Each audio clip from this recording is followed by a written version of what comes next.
as you can probably guess by my big background here, I read a lot of books. I also watch a lot of films, and I will watch the film versions of these books if they exist, and I'm always very inspired by the books that I read and the films that I watch and any creativity that surrounds me. So whenever I'm in a crisis, or I have a decision to be made, or a choice to make, or I'm just feeling kind of low, I go back in my head to when I was reading these books and watching these movies, and I think about the questions that I asked myself when I was putting myself in the position of those characters. And a lot of them have helped me make decisions in my life.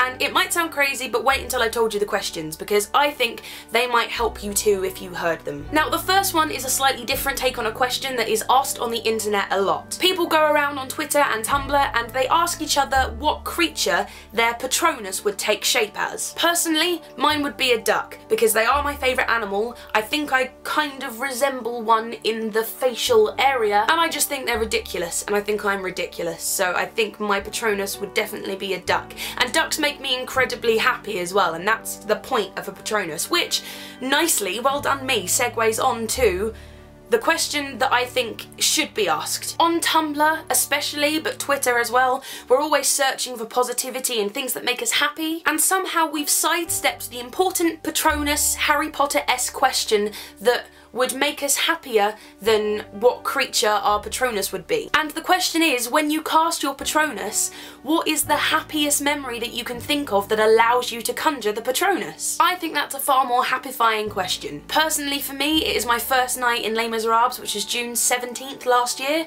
and it was when I bowed for the first time as Eponine. That is a pretty big moment in my life that makes me incredibly happy, and I did cry a little bit. The second question isn't something that I've got from a book, but it's something that I've got from all of the zombie movies I have ever seen. The scenario that I usually use this question in is a romantic one. I've only used it occasionally, but it's when I want to reassure myself that the person that I'm with is who I really want to be with, and that the relationship that I'm in is a good one. And the question is simply, if there was an apocalypse, zombie or not, who is the person I would run to spend my last few hours with? The next question, similarly, is about the importance of the people in my life and trying to figure out who my priorities lie with. I don't know if you have seen the second Hunger Games film or read the second Hunger Games book. If you haven't, spoiler alert, you might want to skip this section. For those of you who have watched the second movie and or have read the book, you'll know that there is a section of the Hunger Games arena that is filled with jabberjays. And these jabberjays are designed to mimic the distressed cries of the people who are the most important in your life. Sort of to the point where it drives you insane. So the question is, if the jabberjays were to taunt me, whose voices would they mimic? The fourth and final question is another Harry Potter one, because let's face it, us on the internet cannot get enough of Harry Potter. I recently rewatched Harry Potter and the Deathly Hallows Part 1, in which Ron has to destroy one of the Horcruxes. As soon as the Horcrux bursts open, it shows him his worst nightmare. It shows Harry and Hermione all unnecessarily naked and kissing and